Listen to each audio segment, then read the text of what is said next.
This video is going to walk you through the remarkable story of evolution and progress that this charming young man had over the last 5-6 years, thanks to incredible effort and work put by his family following the ABR method. On the left is the introduction of the condition before, and on the window on the right you're going to see the changes and the transitions that took place by 2010-2011.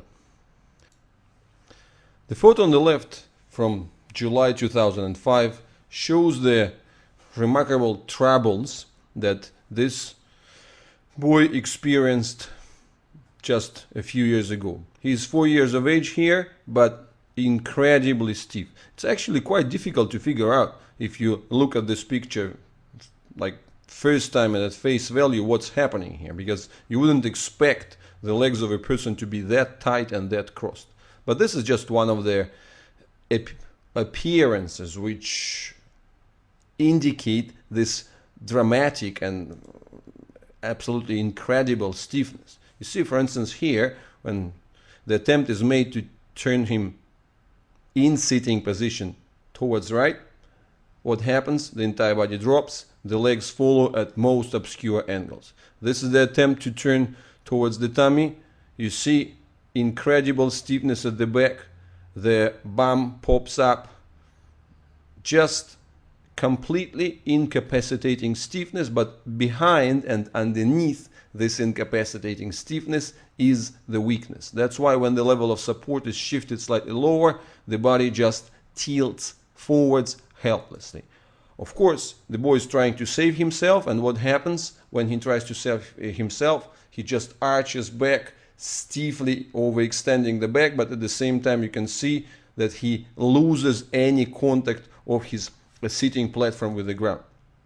And then you can observe in better detail what's happening with the legs. Just a minor moves of the upper body, and the legs are like a mermaid tail, connected and tightly knotted together with the rest of the body.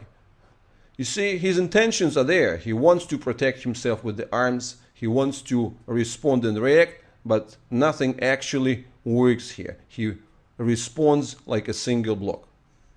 And on the right, that's the picture taken last year, July 2010, and you can see a remarkable transformation.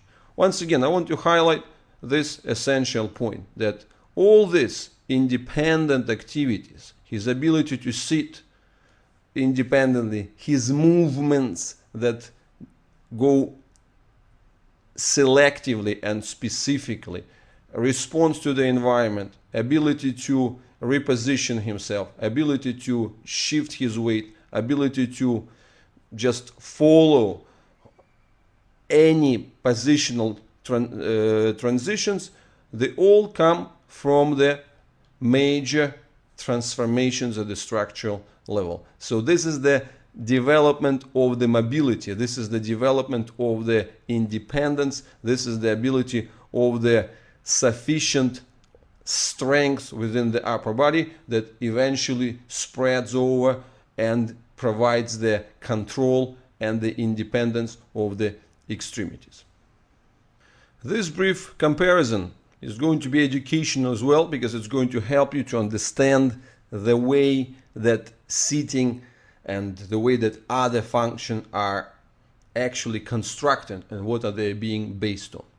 And the essence of the relationship between the structure and function is the ability to counterbalance. Counterbalancing meaning the ability to have two things: independent mobility of different body elements, say the head versus the position of the trunk, and at the same time the sufficient strength to control those selective movements.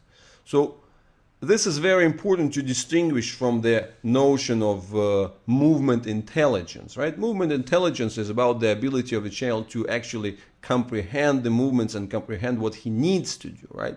But the question is whether he is able to perform it.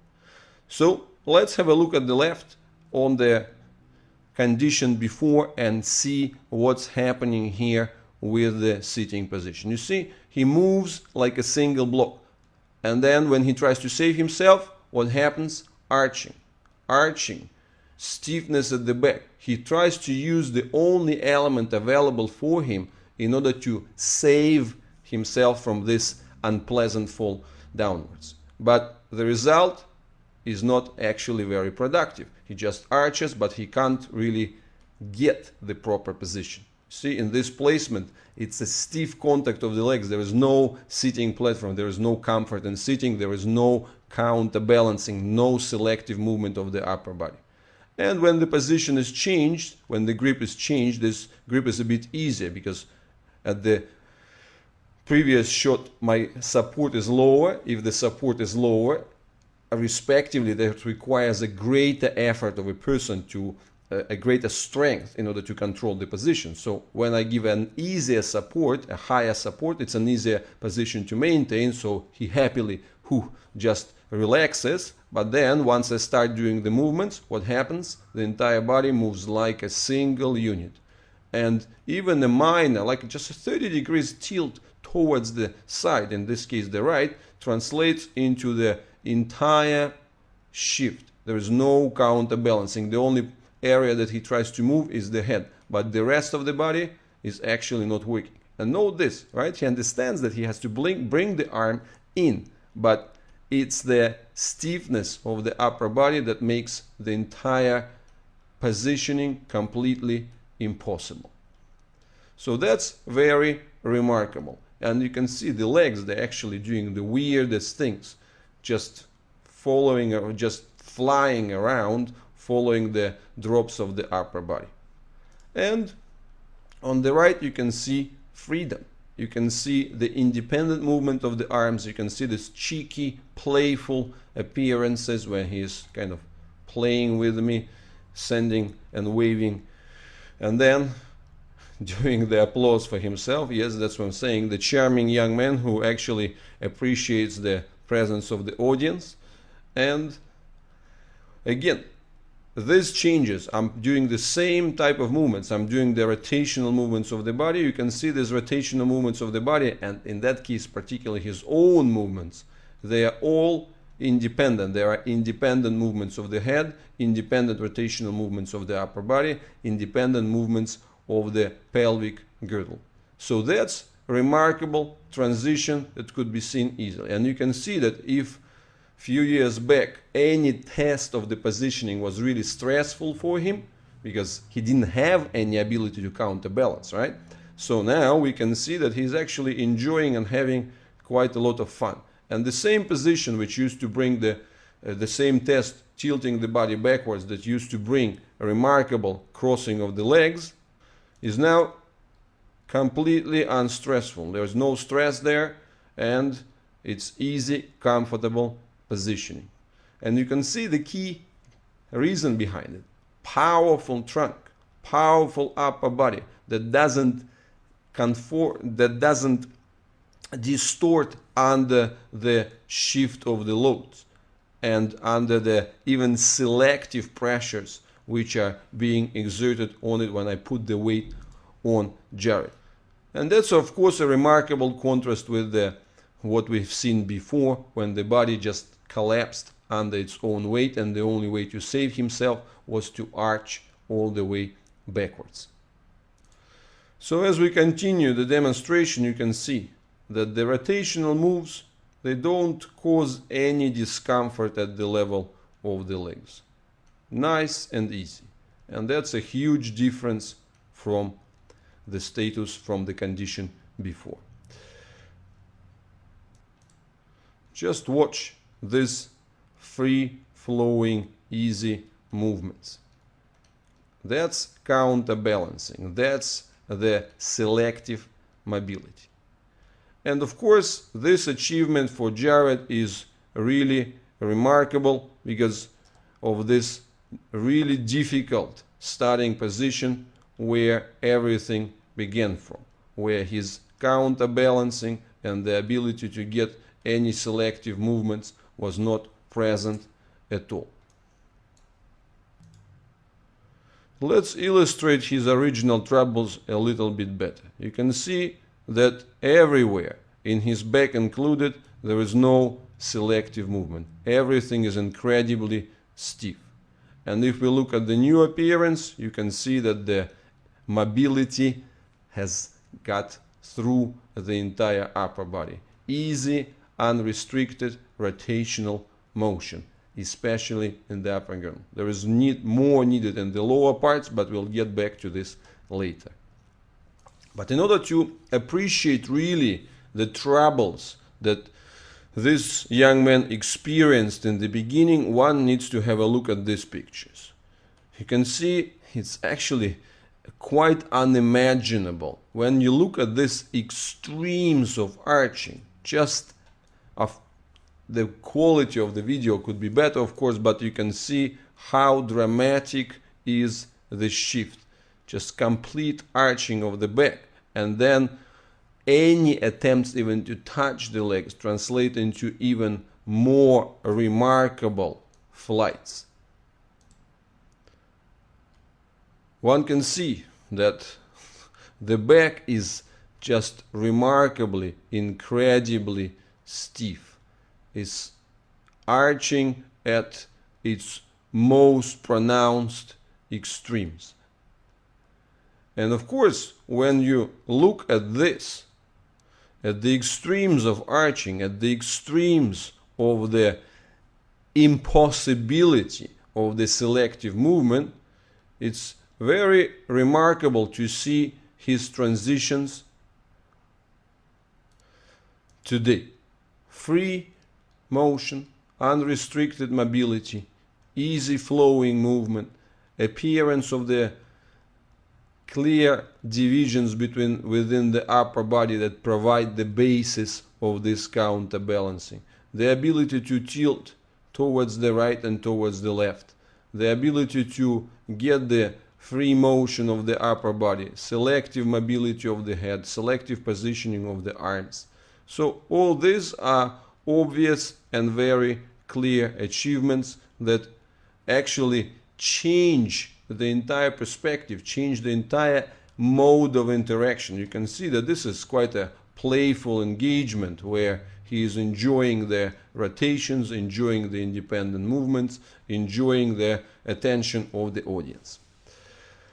So this basis, two key elements to understand about it. First, one might ask a question saying, well, maybe he has just grown, but of course, this argument doesn't hold any water and actually is being quite ridiculous, because if anything, the younger the child is, the softer the child is, right? So the stiffnesses, typically, if you look at the evolution of a child who is with the cerebral palsy, you're going to see that if anything, they are softer when they're younger, and they get stiffer and stiffer as the age progresses. It's understandable and very clear, because as the child grows older, the density of the tissues increases, the muscular strength increases, the muscular bulk increases, the bone density increases, so all the density factors increase, and at the same time the weight increases, exposing the child to even greater loads, and that's why the older the child, the greater the distortions. So this argument of just growing out of extreme stiffnesses, this of course is the lousy argument that doesn't hold any water. The second essential argument, the second important point to understand is that, of course, the beginning here, I've just used the example of sitting, but it's important to realize that all the other activities, dynamics and so on, whether it's the horizontal ones, where the child is moving with crawling and creeping and so on, or whether it's the vertical ones, the transitions to standing, that's where this basis, this stability of the trunk and the independence within the trunk, they play key and crucial roles. And in the next sequences of this video, we're going to see how that works.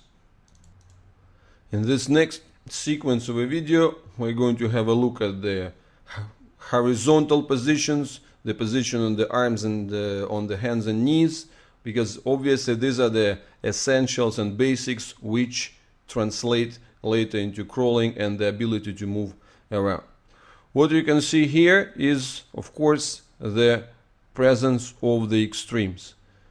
The arms are bent at the very unnatural angle, the back is not movable, the head is thrown back, and if we look further, you're going to see that any attempts to place him on his front and actually make any test of movable elements translates into completely obscure and strange positions. And of course, the most remarkable here, just watch with detail this performance of the legs. The stiffness of the back translates into this incredible transition from extreme arching to extreme throwing of the legs outwards, and then just getting the pelvis all the way up, higher than the level of the head.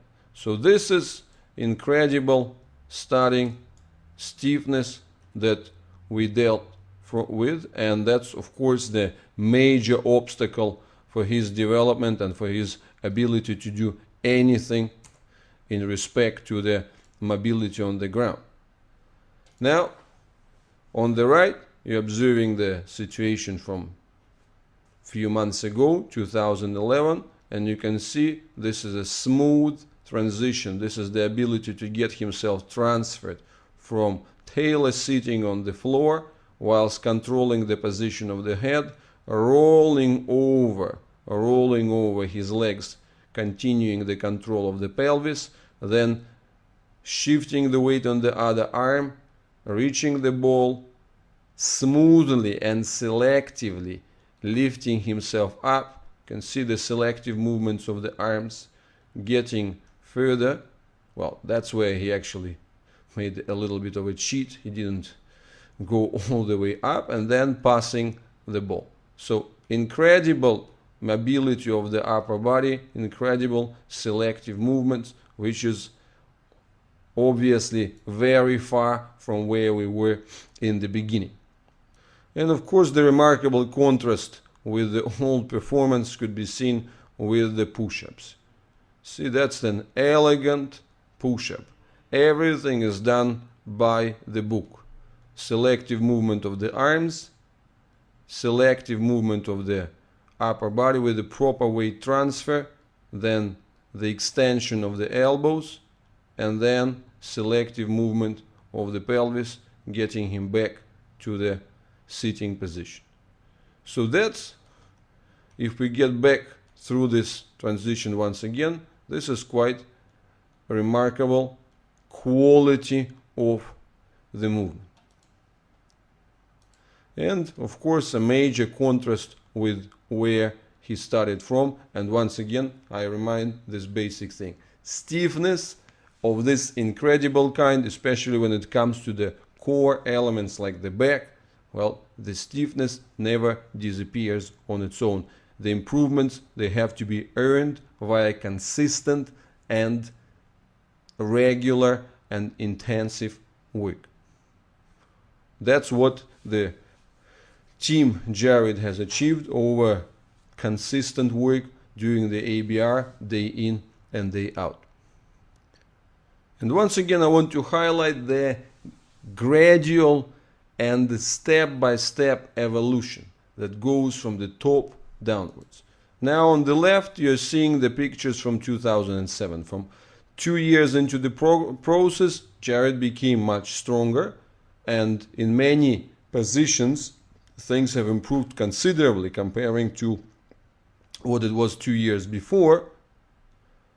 And the progress was on the way, but on the other hand, especially when it came to the transitions at the areas of the greatest resilience, namely the lower back, there still were plenty of troubles. He was still very far from getting further, from getting towards the vertical position.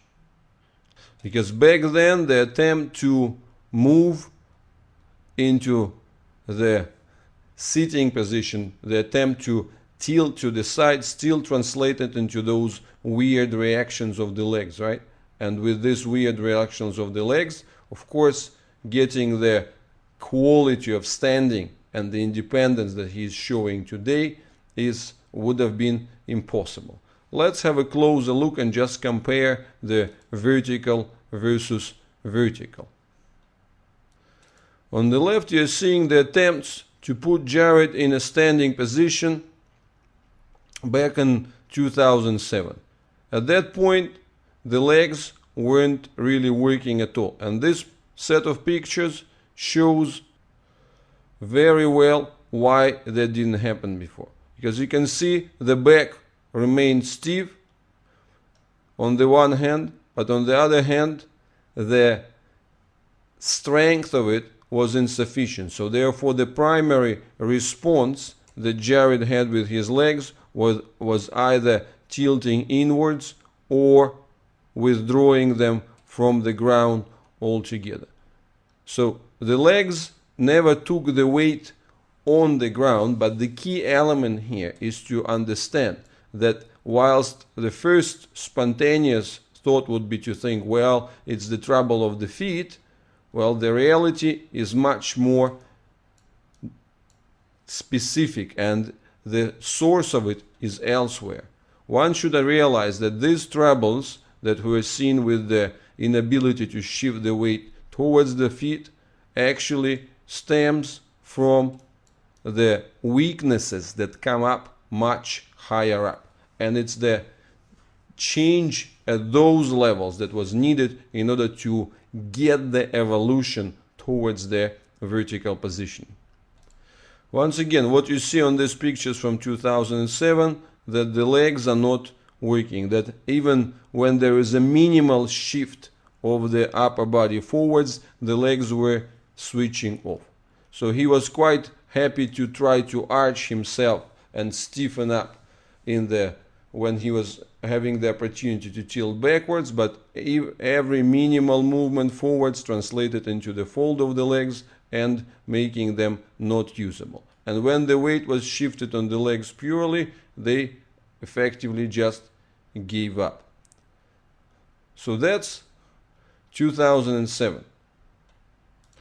And because the original troubles with the lumbar spine, with the back, were so pronounced, and even in 2008 you've seen that even though Jarrett got significantly stronger in the upper body, that was still not enough to get the legs really working. The legs were either collapsing, or when he was trying to save himself by arching the back, what was happening, it was really coming into even these strange angles and strange appearances. But there wasn't any proper weight transfer over the legs. So again, essential point to understand: if one wants to get the legs working, it is important to realize that the source for the stability of the legs is the strength of the upper body. So here I'm bringing the example of what we have seen 3 years back with the attempts of giving the one-arm support. It's quite obvious that that one-arm support wasn't working. So the shoulder girdle of Jarrett was already strong enough, well, at least so he was able to hold without withdrawing and without pulling the legs off, but the legs didn't take the weight on it.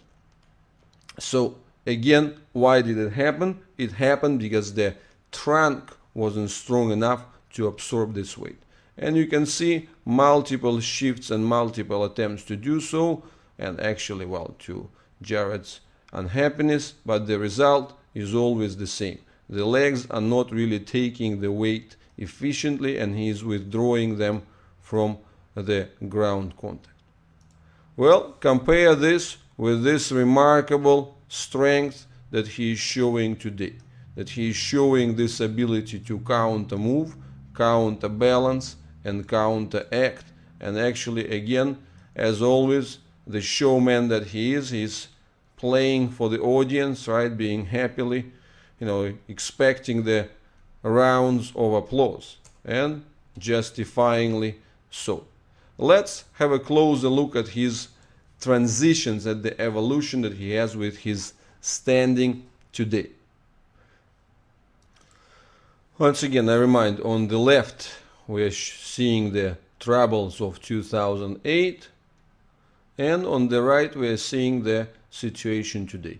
So obviously one arm support is comfortable, selective mini movements of the trunk, the easy use of the arm, selective movements of the head, transition from one arm support to another arm support at the same time. Once again, you can see that he is looking for appreciation and for the applause from the audience by just rotating his body backwards without experiencing any discomforts at the level of the ground contact. So that's the first big chunk, the freedom of the upper body. But then I'm bringing back to you the idea that the walking, the ability to walk as the ability to transfer weight on two legs, on each of the legs selectively, but both of them being grounded, being rooted into the trunk, the walking has to be built and earned component by component. Let's have a look at the way that Jared is developing this ability. Let's have a look at this exercise. So first of all, elegant bending of the upper body forwards. Well, there are not so many, or to be precise, I dare want to show me a child diagnosed with the cerebral palsy who is able to demonstrate this level of free and unrestricted bending forwards. Then what you're seeing here, you're seeing the mini movements of the legs. You see, obviously we want to build everything further. The angle of the best linkage between the trunk and the legs at this point is still far from being there upright. But what is most important is the fact that we can find the angle where the legs are starting to work correctly, where the legs are starting to work slowing down and actually bringing the proper response in the knee, where the knee works as a decelerator, where the knee works as the element that does the slowing down component, and then proper ability to bring himself up. So these are the components. So that was a mini squat. Now he is going for a deeper squat, and again he is able to bring himself up.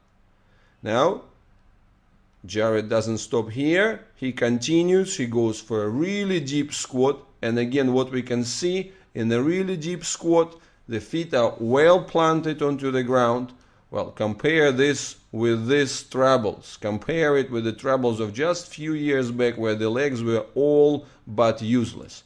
And this is a powerful push that comes from the ground. Well, of course, we want it eventually to become more vertical, and then the ability to get back into the vertical position with the proper upright placement of the upper body. And as always, at the end of the well-performed movement, Jared is looking for the audience, looking for the support and applause. That's quite, well, a deserved round of applause over here.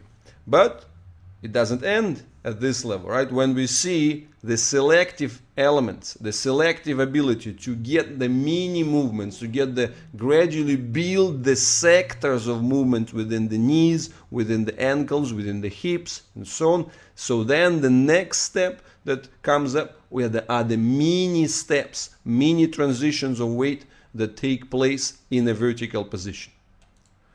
And this element, this view demonstrates us this ability. So again, what we're observing, the key point here, the key element of the ability to transfer the weight it's not the leg as such. We can see very clearly that the key element of the strength and the ability to stabilize and shift the weight on a single leg is the strength of the trunk. And that's important to realize, that walking is not something which is being practiced and trained in a sort of silly device like a walker, which just rolls forwards and where the child just basically tries to catch up with the feet without actually getting anything beneficial out of it.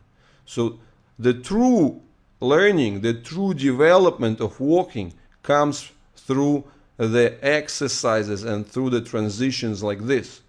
The shift on the left leg, and you can see the reaction of the back. The back is the primary element that is behind it. And then the proper next step, right? That's the weight transfer on the right leg. And again, what we see here is the response at the back, which is the key. And of course, here we can also see that, yes, this is the element that we want to get stronger. We want to get further reinforcements within the back to improve Jared's ability to transfer the weight even further. But that's already a huge step where we can see that all the elements are linked together, that they are being unified in a long kinematic chain, and that's clearly a proper work and response. So these are these mini movements, mini transitions of weight, where we can see that the transitions of weight take place on both legs and on both sides. And that's the key that creates the opportunity for the next step, which is already the development of the true walking as the ability to move forwards. So once again, I remind these basics. Ability to shift the weight on a single leg and then swing the other. That's the essence of walking.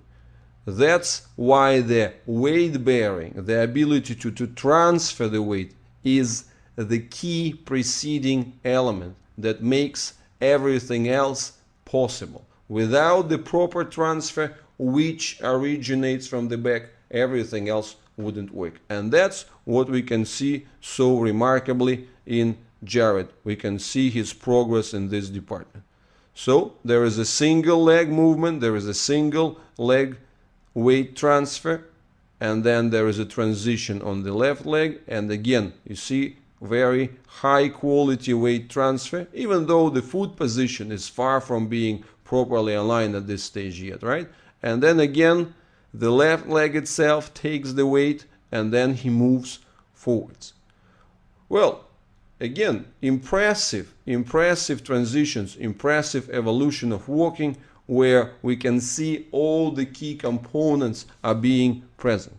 Of course, what we want as the further evolution, we want to get into the next levels. We want to get into the next levels of quality, where Jared would be able to get larger steps, where he would be evolving towards the better alignment, compatible with the of the leg, compatible with the optimal weight bearing. We want to see the improvement and the evolution of the leg extension and the hip extension, which would allow larger steps and smoother transitions. But the key elements are clearly there. This is not the falling forwards, this is the true walking. Small steps, proper transfer of weight, usage of every individual single leg. Well, in general, there is a lot more to tell, the evolution of crawling, the further developments of sitting and so on, but again, this video has already turned quite long, and I believe that the key lessons are very clear.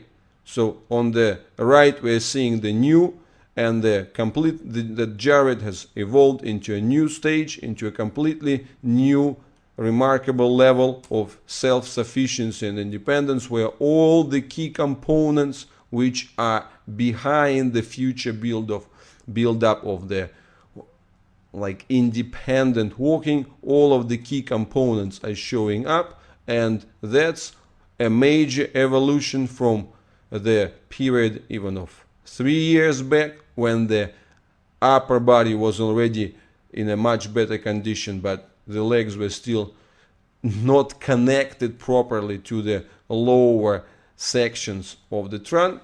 And of course, when you look at Jared today, this is a super remarkable, a giant leap from those days of the immense struggles and immense stiffness and the complete inability to use the lower parts of the body or the legs that we've experienced just a few short years back.